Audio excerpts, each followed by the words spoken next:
Dan dengan dilaksanakannya selamatan 1000 hari ini, artinya secara waktu di alam manusia, untung ini sudah dinyatakan hilang selama sekitar 3 tahun.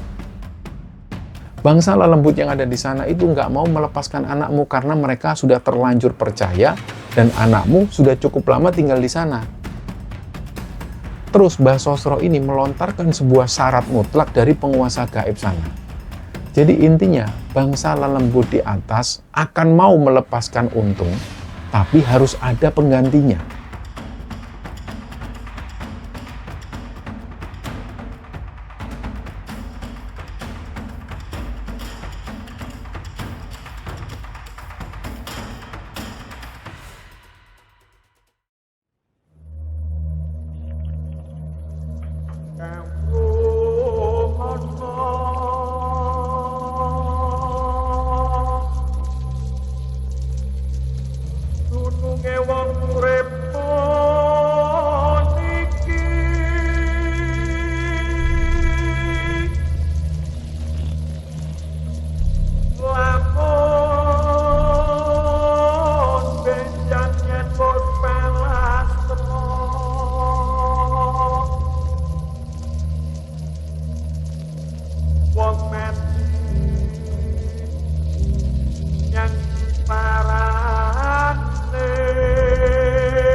Bismillahirrahmanirrahim. Assalamualaikum warahmatullahi wabarakatuh. Sobat Kembara Sunyi dimanapun teman-teman berada.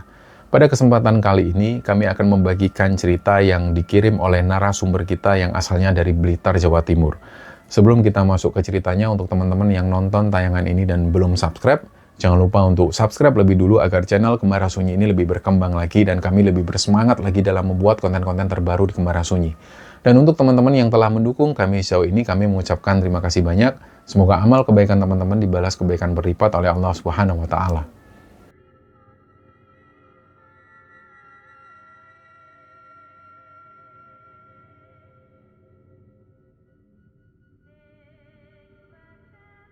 Ya, sebelum kita masuk ke ceritanya, teman-teman, kami akan menjelaskan sedikit tentang lokasi kejadian dalam cerita ini. Cerita ini berpusat di sebuah gunung yang sangat terkenal di Jawa Timur, yaitu Gunung Kelut. Dan gunung ini terletak di perbatasan antara Kabupaten Kediri, Blitar, dan juga Malang.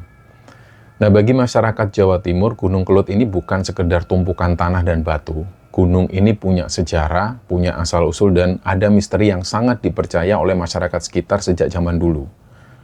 Menurut cerita sejarah yang diwariskan secara turun-temurun, asal-usul Gunung Kelut ini selalu dikaitkan dengan legenda Lembu Suro.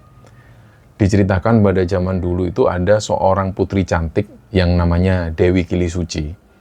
Putri ini dilamar oleh dua makhluk sakti yang wujudnya itu separuh manusia dan separuh hewan, yaitu Lembu Suro. Sosok Lembu Suro ini wujudnya berkepala sapi, dan satu lagi Mahesa Suro, yaitu sosok yang wujudnya berkepala kerbau. Nah, Dewi Kilisuci ini sebenarnya nggak mau menerima lamaran tersebut, dan untuk menolak secara halus, dia akhirnya ngasih syarat yang sangat berat. Jadi waktu itu dia minta untuk dibuatkan sebuah sumur di puncak Gunung Kelut, dan hanya dalam waktu 1 malam. Nah, Lembu Suro dan juga Mahesa Suro ini menyanggupi syarat itu. Akhirnya mereka menggali tanah dengan sangat cepat, dan ketika sumur itu sudah sangat dalam dan hampir selesai, Dewi Kilisuci ini menyuruh para prajuritnya untuk menimbun sumur tersebut dengan tanah dan juga dengan batu-batu besar. Nah, Lembu Suro dan Mahesa Suro ini akhirnya terjebak, dan mereka terkubur hidup-hidup di dasar sumur itu. Dan sebelum benar-benar mati tertimbun, Lembu Suro itu sempat mengucapkan sebuah kutukan. Dia bersumpah akan membalas dendam atas pengkhianatan tersebut. Dia mengancam akan menghancurkan wilayah Kediri, Blitar, dan juga sekitarnya. Nah, kutukan inilah yang kemudian diyakini oleh sebagian masyarakat sebagai alasan kenapa Gunung Kelut sering meletus. Letusan Gunung Kelut memang tercatat selalu membawa dampak kerusakan yang sangat besar, seperti letusan di tahun 1919, 1990, dan 2014. Warga sekitar ini percaya bahwa letusan tersebut adalah bentuk kemarahan dari Lembu Suro. Dan selain misteri tentang letusan Gunung Kelut ini, kawasan Gunung Kelut itu juga dikenal punya aura mistis yang sangat kuat. Hutan-hutan dan juga lereng gunung ini dipercaya menjadi tempat tinggal bagi kerajaan gaib dan juga makhluk-makhluk tak kasat mata. Dan masyarakat setempat ini sangat menghormati area ini, dan mereka punya pantangan-pantangan khusus yang nggak boleh dilanggar oleh siapapun yang datang ke sana. Nah, cerita yang akan kita bahas di episode kali ini sangat berkaitan erat dengan misteri penguasa gaib di lereng Gunung Kelut tersebut, dan sebuah kisah tentang batas antara alam manusia dan juga alam lelembut yang ternyata bisa saling bersinggungan. Cerita ini berasal dari seorang narasumber yang pada saat ini usia beliau sudah sangat sepuh, sudah sangat tua, dan karena beliau sudah sangat tua, tahun kejadian persisnya itu nggak bisa dipastikan. Tapi dari perkiraan dan juga kondisi masyarakat saat itu, kira-kira peristiwa ini terjadi di sekitaran antara tahun 1950-an sampai 1960-an. Dan lokasinya itu berada di sebuah desa di daerah Blitar, Jawa Timur. Jadi untuk menjaga privasi, kita sebut saja narasumber kita ini dengan nama Pak Untung. Dan tentu pada saat kejadian ini berlangsung, Pak Untung masih seorang anak kecil yang baru duduk di bangku SD. Nah, di zaman-zaman itu, kehidupan ini sangat jauh berbeda seperti sekarang. Waktu itu belum ada listrik, belum ada jalan aspal yang bagus, dan anak-anak di masa-masa itu ketika sepulang sekolah ya mereka nggak punya waktu untuk main-main. Rutinitas anak laki-laki di desa pada masa itu adalah membantu orang tua mereka bekerja. Dan begitu pun juga dengan Untung ini. Setiap sore sepulang sekolah, tugas rutin Untung ini adalah nyari kayu bakar untuk ibunya masak di dapur. Dan area pencarian kayu bakar ini biasanya berada di sekitar perkebunan pohon sengon, di sekitar persawahan dan juga tegalan atau semak-semak belukar yang lokasinya memang lumayan sepi dan juga rimbun. Nah, suatu sore, pada waktu sudah menunjukkan hampir masuk waktu maghrib dan kondisi waktu itu sudah mulai agak gelap, Untung waktu itu lagi sibuk mengumpulkan ranting-ranting pohon sengon yang sudah mengering, yang sudah berjatuhan di bawah. Dan pas dia lagi sibuk ngambil ranting-ranting pohon itu, tiba-tiba dia ini ngelihat ada sesuatu yang ganjil di situ. Jadi di area perkebunan sengon yang sepi itu, Untung ngelihat ada dua sosok manusia. Yang satu ini adalah seorang nenek-nenek yang sudah tua renta. Tapi yang membuat Untung ini heran adalah sosok yang ada di sebelahnya. Sosok yang ada di sebelah nenek itu adalah seorang wanita yang wajahnya cantik banget dan pakaiannya itu sama sekali bukan pakaian orang desa pada zaman itu. Nah, sosok wanita yang cantik ini dia pakai pakaian ala putri kerajaan zaman dulu, lengkap dengan mahkota yang warna keemasan ada di kepalanya. Terus kedua sosok itu jalan pelan. Mereka lama-lama jalan menjauh dari posisi Untung berdiri di situ. Dan karena waktu itu Untung ini masih usia-usia anak SD, dia cuma diam memperhatikan pemandangan ini. Terus nggak lama setelah itu ada kejadian aneh yang menyusul. Jadi entah dari mana asalnya tiba-tiba ada kabut. Kabut ini putih banget. Kabutnya itu beda dengan kabut-kabut yang muncul di pagi hari. Pokoknya tiba-tiba kabut ini turun dan langsung kabutnya itu tebel di area perkebunan itu. Jadi kabut inilah yang akhirnya menutupi pandangan Untung selama beberapa menit. Dan ketika kabut ini menipis dan hilang, sosok nenek dan juga putri kerajaan itu juga nggak kelihatan lagi. Mereka juga ikut hilang. Dan karena hari itu sudah mulai gelap, Untung memastikan untuk segera pulang. Dia sambil membawa kayu bakar yang sudah diikat itu, dibawalah pulang menuju ke rumahnya. Dan malam harinya pas lagi ngumpul-ngumpul di rumah itu, Untung ini cerita apa yang baru dia lihat tadi sore. Dia cerita ke ayahnya. Kita sebut saja nama ayahnya Untung ini adalah Pak Parman. Nah, di sini Untung cerita dengan polosnya seperti anak SD bahwa dia baru saja ngelihat ada orang yang berpakaian aneh seperti pakaian kerajaan. Mereka ini ada di kebun sengon.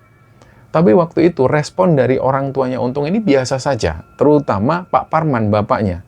Pak Parman waktu itu sama sekali nggak menanggapi cerita Untung dengan sangat serius.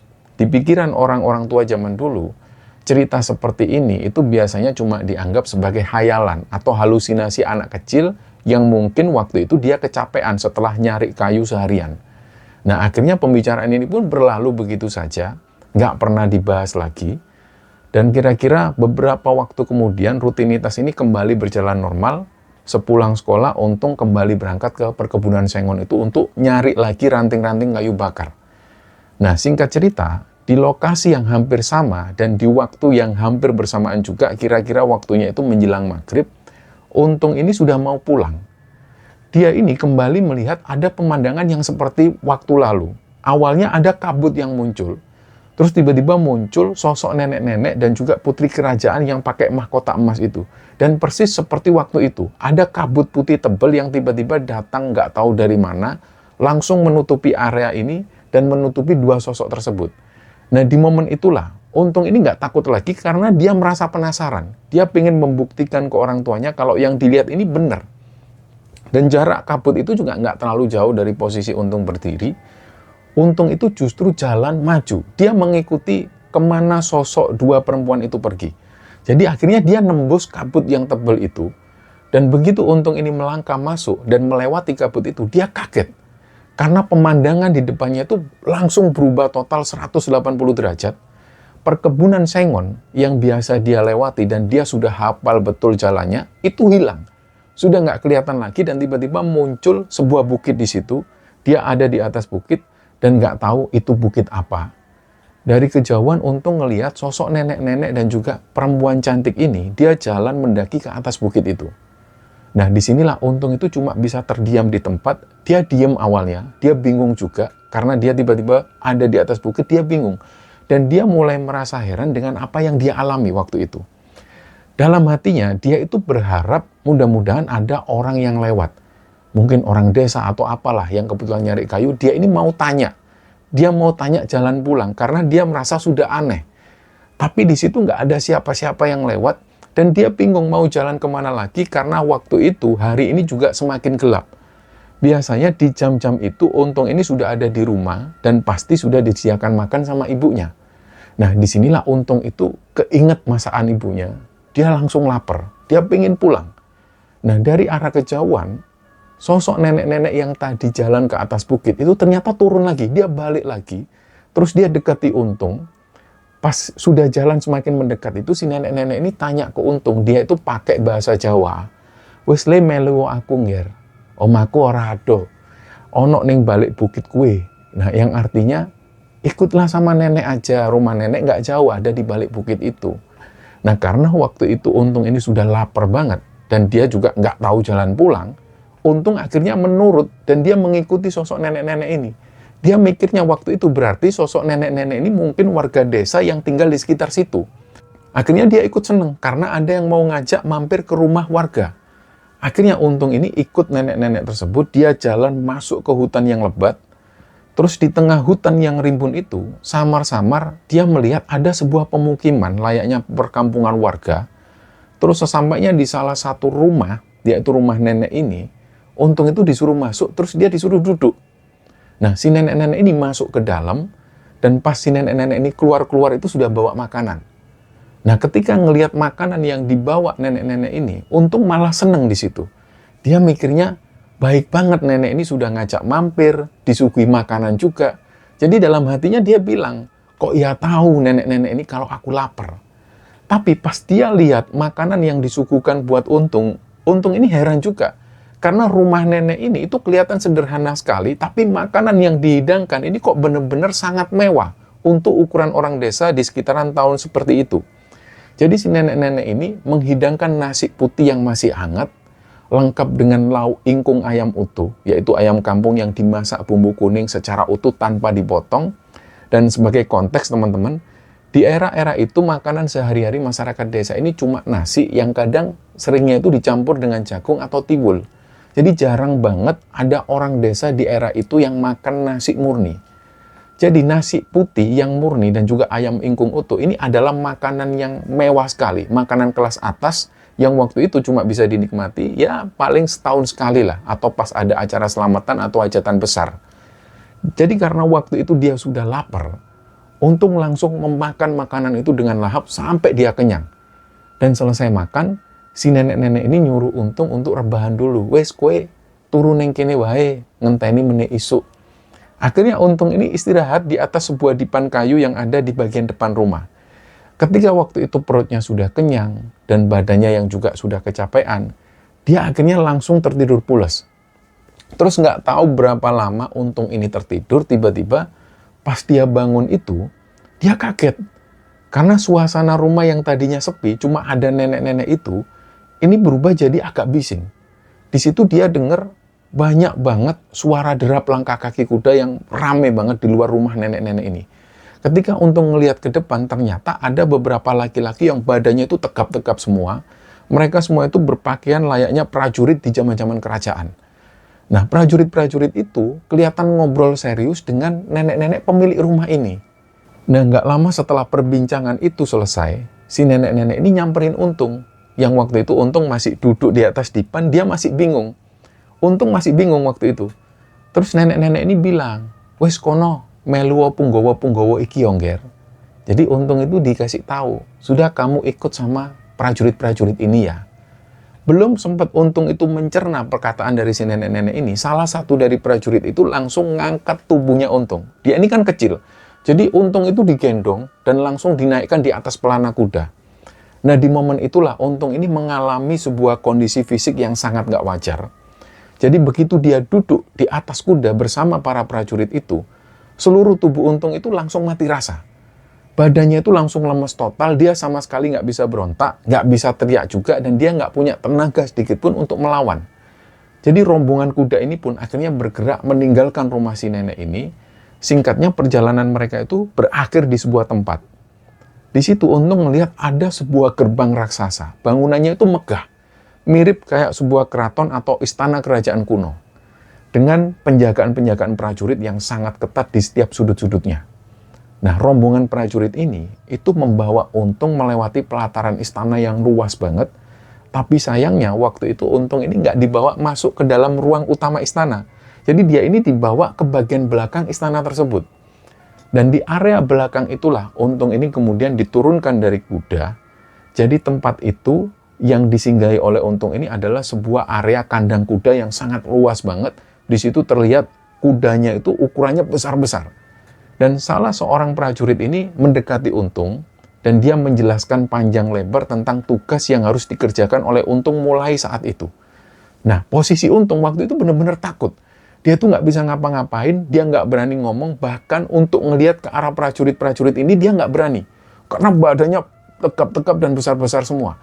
Jadi dia diam terus sambil nunduk. Disitulah prajurit ini menjelaskan ke Untung, mulai sekarang tugasmu itu nyari rumput ya, untuk pakan kuda-kuda yang ada di sini. Nah, di sini ini ada semacam hal aneh yang dialami oleh Untung. Nggak tahu kondisinya ini disebut apa. Yang jelas ada momen di mana dia itu bisa melupakan sebagian atau melupakan seluruh masa lalunya. Dan dia itu bisa membangun rutinitas atau identitas barunya di tempat itu tanpa merasa ada yang salah atau ada yang ganjil. Dia waktu itu benar-benar merasa nyaman-nyaman saja di tempat barunya itu karena otaknya itu kayak memblokir kesadaran tentang kehidupan aslinya di masa lalu. Jadi dia nggak sadar bahwa setiap hari dia menjalani hal itu. Dia setiap hari itu dia cari rumput, ngasih pakan kuda, dan itu dilakukan setiap hari. Dan waktu pun terus berlalu di alam gaib tersebut, nggak tahu sudah berapa lama Untung itu bekerja di sana. Dan di sela-sela waktu istirahatnya, ketika dia ngasih makan kuda itu, ada momen di mana dia itu tiba-tiba ingat tentang keluarganya. Dia tiba-tiba ingat bapak ibunya, ingat rumahnya. Tapi momen itu nggak lama. Terus dia nggak ingat lagi. Nah, kalau pas Untung ini tiba-tiba ingat keluarganya, ingat rumahnya, hatinya itu langsung hancur banget karena dia merasa kangen sama bapak dan ibunya yang ada di rumah. Sementara itu di sisi lain, yang terjadi di alam manusia, tepatnya di desa tempat tinggal orang tua Untung di Blitar itu, kabar tentang hilangnya Untung ketika dia nyari kayu bakar, ini kemudian menyebar dengan cepat. Jadi di situ warga beramai-ramai menyisir area perkebunan sengon yang terakhir disinggahi oleh Untung. Nah, tentu di masyarakat desa yang masih sangat kental dengan hal-hal mistis, berbagai macam rumor itu langsung bermunculan. Ada warga yang bilang bahwa Untung ini pasti diculik oleh sosok Wewe Gombel dan kemudian dia ini disembunyikan di atas pohon tua.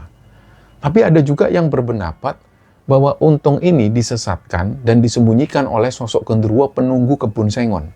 Bahkan ada yang menceritakan mitos bahwa Untung ini mungkin sudah dimakan oleh ular raksasa gaib yang menjadi penghuni Barongan Ori atau rumpun-rumpun bambu berduri yang sangat lebat yang ada di sana.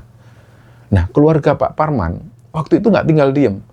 Mereka ini bahkan sudah mendatangi banyak orang-orang pintar atau ahli supranatural di berbagai daerah untuk menerawang keberadaan Untung. Tapi rata-rata dari mereka itu selalu ngasih jawaban yang sangat membuat terpukul hati Pak Parman. Jadi mereka semua ini umumnya menyatakan bahwa Untung sudah meninggal dunia. Nah, ketika mendengar vonis dari para orang-orang ini, dan setelah pencarian berhari-hari yang tidak membuahkan hasil sedikit pun, pihak keluarga ini akhirnya menyerah pada keadaan. Dan sebagai bentuk keikhlasan, keluarga Pak Parman akhirnya memutuskan untuk menggelar acara selamatan atau acara tahlilan layaknya orang yang sudah meninggal. Nah, di situ keluarga Pak Parman ini menggelar acara doa dari mulai peringatan 3 hari, 7 hari, 40 hari, bahkan 100 hari, dan sampai pada puncaknya tiba pada acara selamatan 1000 hari atau tradisi Nyewu. Karena sampai hari itu Untung ini belum ditemukan. Dan dengan dilaksanakannya selamatan 1000 hari ini artinya secara waktu di alam manusia Untung ini sudah dinyatakan hilang selama sekitar 3 tahun. Bagi sebagian besar warga desa dan juga kerabat-kerabat yang ada di sana, acara selamatan 1000 hari itu adalah tanda untuk tutup buku. Mereka di situ sudah benar-benar pasrah dan mereka menganggap Untung ini benar-benar sudah meninggal. Tapi waktu itu, ikatan batin seorang ayah ini nggak bisa dibohongi dengan hal-hal yang semacam ini dan juga omongan-omongan dari orang. Karena Pak Parman sendiri ini nggak pernah melihat jasadnya Untung. Jadi dia masih yakin kalau Untung ini masih hidup. Bagi Pak Parman, harapan itu belum padam sama sekali. Jadi Pak Parman ini sehari-harinya, beliau itu cuma bekerja sebagai buruh tani, yang hidupnya memang serba pas-pasan. Tapi rasa cintanya ke Untung itu membuat Pak Parman pantang menyerah. Beliau nggak pernah putus asa sama sekali. Setiap kali panen, Pak Parman itu selalu menyisihkan beberapa kilo beras dari jatah makannya sendiri. Nah, beras itu beliau kumpulkan sedikit demi sedikit. Dan untuk apa beras itu? Ternyata beras ini digunakan sebagai bekal atau mahar yang sekadarnya. Jadi setiap kali Pak Parman mendengar misalnya ada informasi tentang orang pintar atau ada dukun sakti di daerah manapun, Pak Parman pasti akan mendatangi dukun itu dan beras yang dia kumpulkan ini untuk jasa bayar ke para dukun tersebut. Dulu hal semacam ini masih lumrah, membayar jasa dengan beras dan lain sebagainya. Jadi di situ beliau terus berkeliling nyari bantuan spiritual. Berharap paling tidak, kalaupun Untung ini sudah meninggal, jasadnya itu bisa ditemukan dan akan dimakamkan dengan layak. Dan sebagai bentuk rasa terima kasih kepada orang-orang ini yang dimintain tolong oleh Pak Parman selalu ngasih sebagian beras yang beliau bawa itu. Dan singkatnya waktu pun terus berjalan sampai pada suatu hari, ada secercah harapan yang muncul. Ada seorang rekan sesama buruh tani yang namanya Pak Toha. Beliau itu datang memberi informasi penting. Nah, Pak Toha ini cerita bahwa di lereng Gunung Kelut sana ada seorang ahli spiritual atau sosok kiai yang linuwih, yang konon beliau ini punya kemampuan khusus untuk melacak dan mengembalikan anak-anak yang diculik oleh sosok makhluk halus. Dalam istilah Jawa, anak yang hilang dibawa oleh sosok makhluk halus itu disebut kalap. Nah, mendengar informasi itu, semangat Pak Parman itu kembali menyala. Kebetulan waktu itu beliau ini masih punya sedikit sisa beras dari hasil panen terakhir. Jadi tanpa pikir panjang dan tanpa menunda-nunda waktu, keesokan paginya Pak Parman itu langsung mengayuh sepeda ontelnya menuju ke lokasi orang pintar ini. Dan jarak dari rumah Pak Parman menuju ke lereng Gunung Kelut itu nggak dekat teman-teman. Jaraknya sekitar 15-20 km dengan kondisi jalan yang menanjak dan belum ada yang diaspal. Jadi waktu itu sambil terus mengayuh sepedanya, Pak Parman mengikuti setiap petunjuk arah yang diberikan oleh warga sekitar. Singkatnya, sesampainya di kawasan lereng Gunung Kelut itu, suasana itu langsung berbeda. Jadi di daerah itu, mayoritas warga di sana itu masih memeluk agama Hindu. Pak Parman melihat banyak bangunan pura yang berdiri kokoh dan asri di sepanjang jalan. Dan meskipun mereka ini berbeda keyakinan, tapi toleransi antar umat beragama di daerah lereng Gunung Kelut ini sangat harmonis. Dan mereka rukun sampai hari ini. Nah, akhirnya di situ setelah tanya sana-sini, sampailah Pak Parman di sebuah rumah. Rumahnya ini sederhana dan asri banget. Pemilik rumah itu adalah orang pintar yang beliau cari. Kita sebut saja nama beliau ini Mbah Sosro. Jadi ada hal yang sangat istimewa dari pertemuan itu. Dan dalam pertemuan itu, sangat berbeda dengan dukun-dukun yang ditemui oleh Pak Parman sebelumnya. Yang selalu mereka itu meminta syarat yang macam-macam atau nanya identitas terlebih dulu.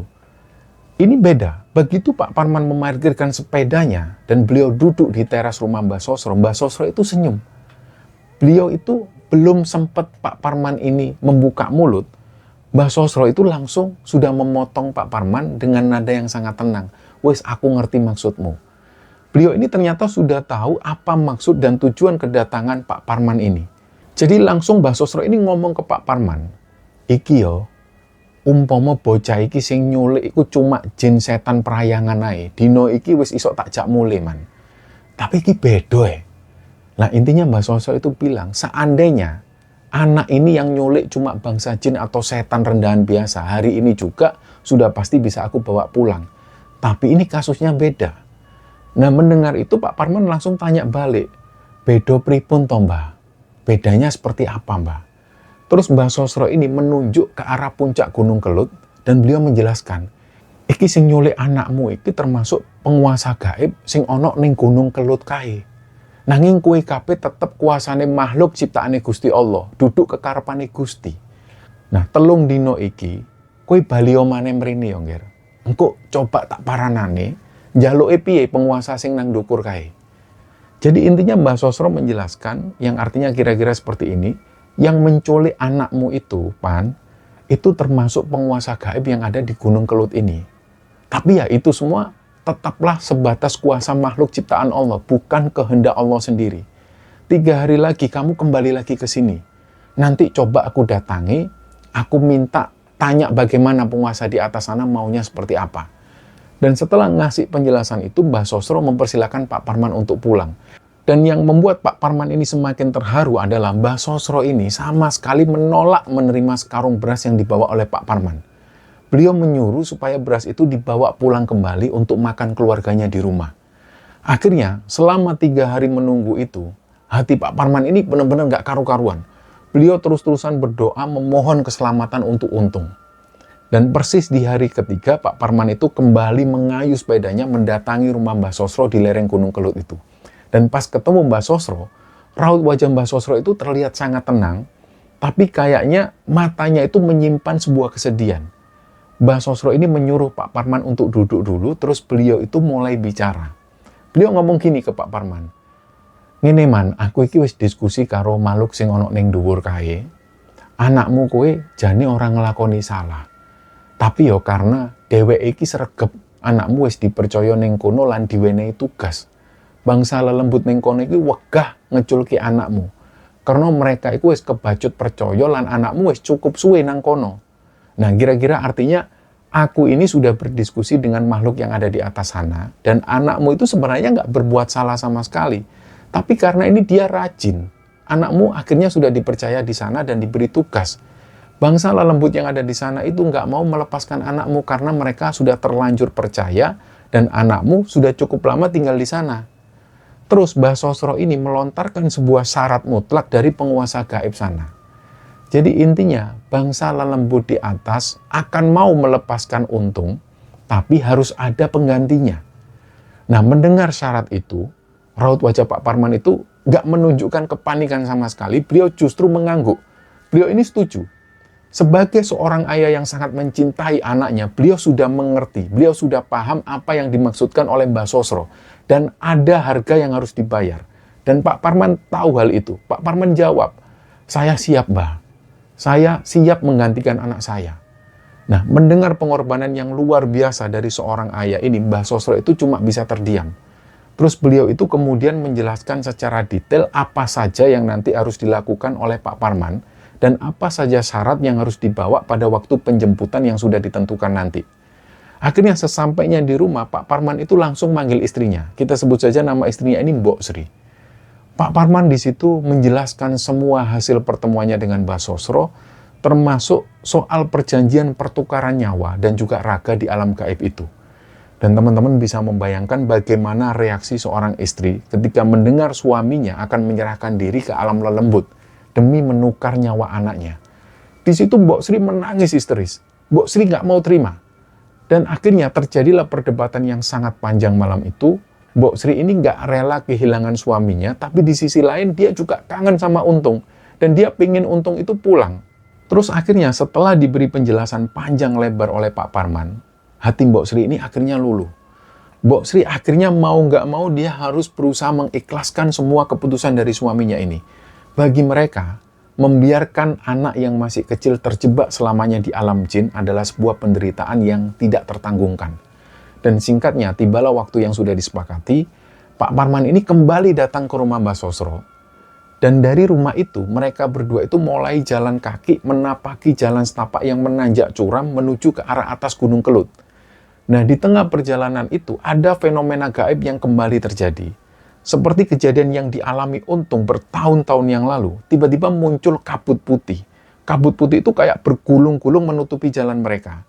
Dan gak berapa lama dari itu, kabut ini menipis dan kemudian menghilang.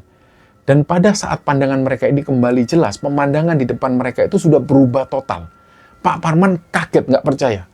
Di depan Pak Parman itu ada sebuah gerbang istana yang ukurannya besar banget dan megah. Nah, gerbang ini dijaga oleh semacam prajurit yang dandanannya itu seperti prajurit zaman kerajaan kuno.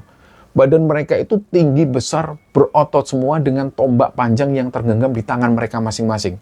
Mbah Sosro waktu itu dengan tenang melangkah maju kepada arah penjaga ini. Anehnya Mbah Sosro itu sama sekali nggak mengucapkan sepatah kata pun. Beliau cuma ngelihat para prajurit itu dan seolah-olah sudah ada komunikasi batin di situ.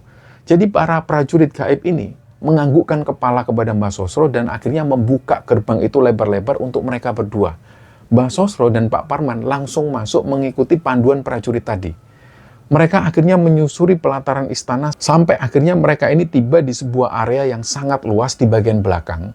Dan area itu adalah kandang kuda kerajaan. Dan disitulah dari kejauhan Pak Parman langsung melihat Untung yang waktu itu Untung ini lagi sibuk bawa rumput untuk ngasih pakan-pakan kuda yang ada di sana. Dan meskipun waktu itu Untung ini sudah terlihat sedikit lebih besar, tapi kondisinya itu kotor. Kondisinya nggak terawat sama sekali. Pak Parman yang sangat mengenali anak kesayangannya itu, Pak Parman ini nggak bisa nahan sedihnya. Dia langsung nangis sesenggukan sambil lari sekuat tenaga menghampiri Untung sambil dia ini meneriakkan nama Untung. Untung, iki bapak nak, sini nak, sini nak. Untung itu juga kayak nggak percaya pas ngelihat bapaknya. Loh bapak, Pak, sampean kok bisa ke sini, Pak? Akhirnya di situ mereka berpelukan dan mereka nangis. Mbah Sosro ini mengingatkan kepada Pak Parman kepada batasan waktu yang ada di alam sana. Man, aku raisok suwe-suwe ning kene ya, Man. Arek iki bocah iki ndang tak jake metu teko kene. Intinya Mbah Sosro menjelaskan, Man, saya ini nggak bisa lama-lama di sini. Anak ini harus cepet-cepet aku bawa keluar dari sini. Nah, di titik inilah pertukaran itu terjadi. Pak Parman akhirnya melepaskan Untung. Pak Parman di sini sempat ngobrol sebentar dengan punggawa kerajaan gaib tersebut. Jadi di sini Pak Parman, sebagai seorang ayah yang mungkin merasa ini adalah pertemuan terakhir dengan sang anak, Pak Parman akhirnya mengajukan sebuah permintaan khusus kepada para penguasa istana ini. Di situ beliau memohon izin untuk supaya dia bisa tinggal menemani Untung di kandang kuda itu selama beberapa hari sebelum mereka ini benar-benar terpisah. Nah, setelah melalui perbincangan antara Mbah Sosro dan juga punggawa kerajaan ini, permintaan itu akhirnya disepakati. Mereka menyepakati batas waktu yang ditentukan di mana nantinya sosok makhluk gaib dari pihak kerajaan itulah yang akan bertugas mengantarkan Untung keluar dari istana dan pulang kembali ke alam manusia. Sementara Pak Parman akan tetap tinggal di sana sebagai abdi pengganti. Dan setelah kesepakatan pertukaran nyawa itu disetujui oleh penguasa gaib, Pak Parman diizinkan untuk tinggal sementara waktu menemani Untung di sana, di pelataran kandang kuda istana gaib ini. Dan waktu di alam sana itu berjalan dengan cara yang sangat berbeda sekali. Dan gak terasa hari demi hari dilalui oleh Pak Parman dan Untung, menurut perhitungan perasaan mereka itu kayak sudah menghabiskan waktu hampir 1 bulan lah di alam sana. Pak Parman dalam waktu itu memanfaatkan sisa waktunya untuk banyak ngobrol dengan Untung dan mereka melepas rindu. Pak Parman melepas rindu kepada anak yang sangat dia sayangi itu sampai pada akhirnya waktu perpisahan ini pun tiba. Suatu hari datanglah seorang prajurit gaib dengan menunggangi seekor kuda besar. Dan prajurit ini turun dan akhirnya menghampiri Pak Parman dan prajurit itu ngasih tahu bahwa waktu Pak Parman bersama anaknya ini sudah habis. Perjanjian harus segera dilaksanakan. Jadi waktu itu Untung harus segera dipulangkan dan Pak Parman harus mulai mengabdi di sana. Mendengar hal itu, dada Pak Parman itu langsung sesek. Beliau langsung narik Untung ke dalam pelukannya, dipeluklah Untung itu begitu lama. Pak Parman langsung nangis sesenggukan. Dan Pak Parman ini pesan ke Untung, wis yole, kowe meluo paklikmu iki sik ya. Engko sampai nonang simbokmu, bapak neng kini api-api wae. Jadi intinya Pak Parman itu ngomong ke Untung, sudah kamu ikut sama paman ini dulu ya Tung. Nanti kalau kamu sudah ketemu ibumu, kamu sampaikan ke ibumu kalau bapak baik-baik saja di sini. Nah Untung yang waktu itu masih polos, dia cuma ngangguk. Dia belum paham maksud dari bapaknya itu. Akhirnya dia dibantu naik ke atas punggung kuda oleh para prajurit ini. Terus mereka ini pun bergerak meninggalkan Pak Parman yang berdiri sendirian di pelataran istana itu. Untung dan prajurit berkuda ini melintasi perbukitan gaib yang sangat rimbun, terus akhirnya berjalan turun menuju ke arah lereng gunung. Dan sesampainya di sebuah titik di lereng itu, prajurit ini menghentikan kudanya dan mereka turun. Prajurit itu ngomong ke Untung, "Wis yole, kowe meloi jaran iki nang diae. Kamu jangan pernah turun. Pokoknya kamu ikuti kuda ini kemana dia pergi." Nah, Untung cuma mengangguk patuh. Terus prajurit ini kemudian membalikkan badan dan dia pergi meninggalkan Untung sendirian di atas kuda. Kuda ini kembali jalan. Tapi baru beberapa saat kuda ini jalan, semuanya itu langsung berubah jadi gelap. Ketika Untung membuka matanya lagi, kesadarannya itu ditarik paksa ke alam manusia. Badannya Untung itu tiba-tiba berubah jadi basah kuyup dan dia itu kedinginan. Ternyata Untung ini sudah berada di tengah-tengah aliran sungai di lereng Gunung Kelut. Dan kuda yang tadi dia tunggangi itu ternyata berubah wujud menjadi gedebok pisang atau batang pohon pisang. Nah, disitulah dia mengapung. Dan di waktu bersamaan itu ada beberapa warga sekitar yang mereka ini lagi melakukan patroli rutin melintasi area sungai tersebut. Nah, mereka waktu itu kaget ngelihat ada anak kecil yang sendirian, dia memeluk batang pisang di aliran sungai lereng gunung itu. Akhirnya beberapa warga ini langsung turun menolong Untung dan membawa Untung ini ke pos penjagaan. Ketika waktu itu Untung ditanya, kenapa kok dia bisa sampai di aliran sungai sampai sejauh itu, Untung itu masih kelihatan linglung. Dia kebingungan, tatapannya juga kosong. Tapi untungnya, Untung masih bisa menyebutkan dengan jelas siapa namanya, dia berasal dari desa mana, dan siapa nama bapak ibunya, dia masih ingat. Akhirnya berbekal informasi dari Untung inilah, warga langsung mengantarkan Untung pulang ke desanya. Dan sesampainya di rumah Mbok Sri itu langsung histeris. Dan dia langsung memeluk Untung yang sudah dinyatakan hilang dan meninggal selama 3 tahun itu. Dipeluklah Untung erat-erat, dan kabar kepulangan Untung ini langsung menyebar. Jadi dalam hitungan jam, tetangga itu silih berganti berdatangan ke rumah Mbok Sri. Semua orang itu heran, sekaligus mereka juga bersyukur. Para warga yang penasaran ini terus-menerus mencecar Untung dengan banyak pertanyaan. Mereka semua tanya, kamu kemarin itu dibawa siapa Tung? Kamu di mana aja selama 3 tahun ini nak? Tapi Untung waktu itu memilih dia nggak mau bercerita sedikit pun tentang prajurit gaib. Karena dia ingat, para prajurit ini sudah mewanti-wanti dan mereka ini sudah mengancam Untung supaya Untung nggak menceritakan apapun yang dia alami selama dia berada di kerajaan gaib Gunung Kelut itu. Tapi namanya juga anak kecil, sekuat apapun dia menyimpan rahasia, akhirnya pertahanan Untung ini pun goyah. Jadi ceritanya beberapa hari kemudian, para tetangga yang masih sangat penasaran, ini terus-terusan mencoba untuk membujuk Untung. Mereka itu selalu nyogok Untung dengan permen, jajanan-jajanan. Karena terus-terusan dia dibujuk dan tergiur dengan jajanan dan juga uang tunai, Untung pun akhirnya buka mulut. Dia cerita akhirnya semua rahasia yang dia alami. Dia cerita tentang istana gaib, tentang kuda-kuda raksasa, dan tentang bapaknya yang kini menjadi abdi dalam di sana. Nah, malam harinya, setelah Untung cerita seperti itu, Untung itu mengalami demam yang sangat tinggi sekali, suhu badannya itu langsung panas, dan panasnya itu nggak wajar, bener-bener kayak panas api. Dan karena waktu itu tentang keterbatasan dana dan juga kemiskinan yang dialami oleh Mbok Sri ini nggak mampu bawa Untung ke rumah sakit. Jadi waktu itu Untung ini cuma diobati seadanya dengan kompres air dan juga ramuan daun-daunan herbal. Demam Untung akhirnya berlangsung selama beberapa hari. Dan anehnya, seiring dengan demam yang dialami oleh Untung yang perlahan turun itu, suara Untung itu juga ikut menyusut. Suara Untung itu berubah jadi semakin kecil, dan dia mengalami serak selama beberapa hari, sampai akhirnya pita suaranya itu benar-benar nggak berfungsi lagi. Dan pada saat itulah Untung itu kehilangan suaranya, dia jadi bisu. Dan sampai cerita ini ditulis dan dibagikan ke Kembara Sunyi dan kami ceritakan ini, Pak Untung masih hidup. Beliau masih sehat walafiat dan usia beliau itu sudah sangat sepuh. Dan kondisi beliau ini bisu sampai hari ini. Dan keseharian dari Pak Untung ini cuma dihabiskan dengan berjalan kaki mengelilingi desa, terus beliau itu baru pulang ke rumah pas waktu larut malam. Jadi bagi warga sekitar, sosok Pak Untung ini bukan sekedar orang tua biasa. Beliau dianggap punya kepekaan batin yang terhubung langsung dengan Gunung Kelut. Dan teman-teman harus ingat, warga di sana ini punya trauma yang sangat mendalam dengan letusan Gunung Kelut yang terjadi pada tahun 1990-an. Di mana gunung itu nggak memuntahkan lahar, tapi menyemburkan pasir dan juga kerikil-kerikil yang tajam yang akhirnya menghancurkan banyak rumah-rumah warga. Jadi karena itulah setiap kali Gunung Kelut menunjukkan tanda-tanda gejolak atau peningkatan statusnya, warga desa itu pasti akan nyari Pak Untung. Mereka pasti akan tanya lewat bahasa isyarat kepada Pak Untung apakah gunung ini meletus hari ini atau enggak.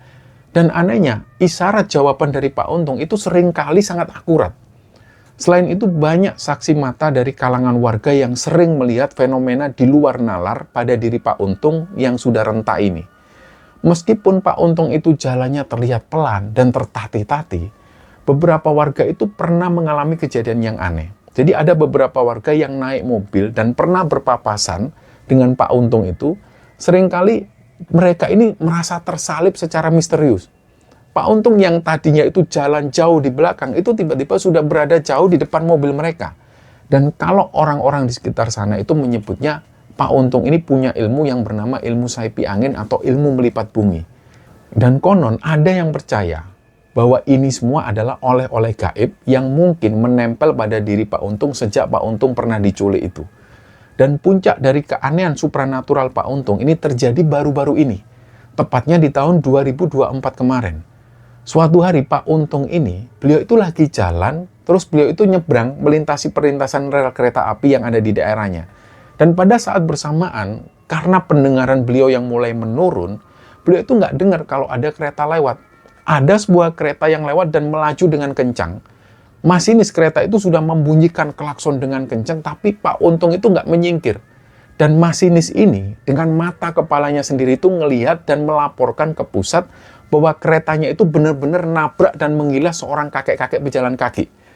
Jadi menurut masinis ini, keretanya itu sudah nabrak Pak Untung, sudah nabrak sosok kakek-kakek ini. Dan kabar kecelakaan itu langsung ditindaklanjuti. Akhirnya tim kepolisian dan juga tim forensik ini bergegas datang ke lokasi kejadian.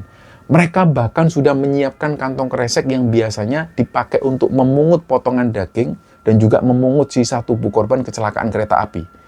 Tapi pada saat tim evakuasi ini lagi sibuk nyari potongan tubuh di sekitar rel, ada sebuah kejadian yang membuat semua orang melongo. Jadi dari arah area persawahan yang nggak jauh dari rel kereta api itu, Pak Untung itu tiba-tiba muncul. Dan beliau itu berjalan keluar dengan santai. Memang baju yang beliau pakai itu memang sudah robek-robek, compang-camping semua akibat benturan tadi. Tapi beliau masih hidup dan fisiknya masih utuh. Waktu itu Pak Untung berjalan dengan tenang dan beliau cuma mengalami luka lecet sedikit dan ada memang darah yang mengalir dari dahinya. Tapi nggak begitu parah. Nah, secara logika, ketika Pak Untung tertabrak kereta api yang melaju dengan kencang, sudah bisa dipastikan bahwa tubuh Pak Untung pasti akan hancur. Tapi Pak Untung ini selamat. Dan disitulah banyak warga yang meyakini raga Pak Untung ini masih dilindungi oleh Tuhan Yang Maha Kuasa. Dan sebelum kita tutup cerita ini teman-teman, kembali kami ingatkan bahwa posisi kami di Kembara Sunyi ini murni cuma sebagai penyambung lidah atau sebagai tukang cerita. Terlepas dalam hal ini ada teman-teman yang mungkin percaya dengan cerita ini atau mungkin menganggap kisah Pak Untung ini cuma sekedar dongeng belaka, ini adalah hak teman-teman masing-masing. Dan kami masih sangat menghargai perbedaan pendapat tersebut. Tapi ada satu hal yang nggak bisa kita pungkiri bahwa kita hidup berdampingan dengan alam yang tidak terlihat. Dan sehebat apapun kekuatan penguasa gaib di lereng gunung atau dimanapun berada, semua kejadian di luar nalar itu tidak akan pernah bisa terjadi tanpa izin Allah Subhanahu wa Ta'ala, Sang Pencipta alam semesta. Dan kisah Pak Untung dan juga Pak Parman ini memberi kita pelajaran yang sangat nyata dan juga sangat sederhana. Pertama, tentang besarnya kasih sayang orang tua. Pak Parman dalam hal ini rela menukar kebebasannya dan bersedia mengabdi selamanya di alam gaib, asalkan anaknya bisa pulang dan bisa hidup di dunia manusia. Ini adalah bukti bahwa pengorbanan orang tua untuk anaknya itu nggak ada batasnya. Dan kedua adalah tentang adab dan juga janji. Alam gaib ini punya aturannya sendiri. Ketika kita bersinggungan dengan alam mereka, ada pantangan yang harus dijaga. Pak Untung waktu itu melanggar pantangan dengan membocorkan rahasia, dan akhirnya alam sana menagih janjinya sampai beliau harus kehilangan suaranya seumur hidup. Dan kejadian ajaib pada saat beliau selamat tertabrak kereta api, ini juga menjadi pengingat bahwa rahasia Tuhan itu sangat luas dan seringkali di luar akal sehat manusia. Dan mari kita jadikan cerita ini sebagai pengingat. Sayangi dan hormati orang tua kita selagi mereka masih ada, karena kita nggak pernah tahu sebesar apa pengorbanan mereka untuk kita. Selain itu, dimanapun kita berada, tetaplah jaga sikap, jaga lisan, dan selalu berserah diri memohon perlindungan hanya kepada Allah Subhanahu wa Ta'ala. Mohon maaf jika ada ucapan saya yang salah atau kurang berkenan di hati teman-teman. Wassalamualaikum warahmatullahi wabarakatuh.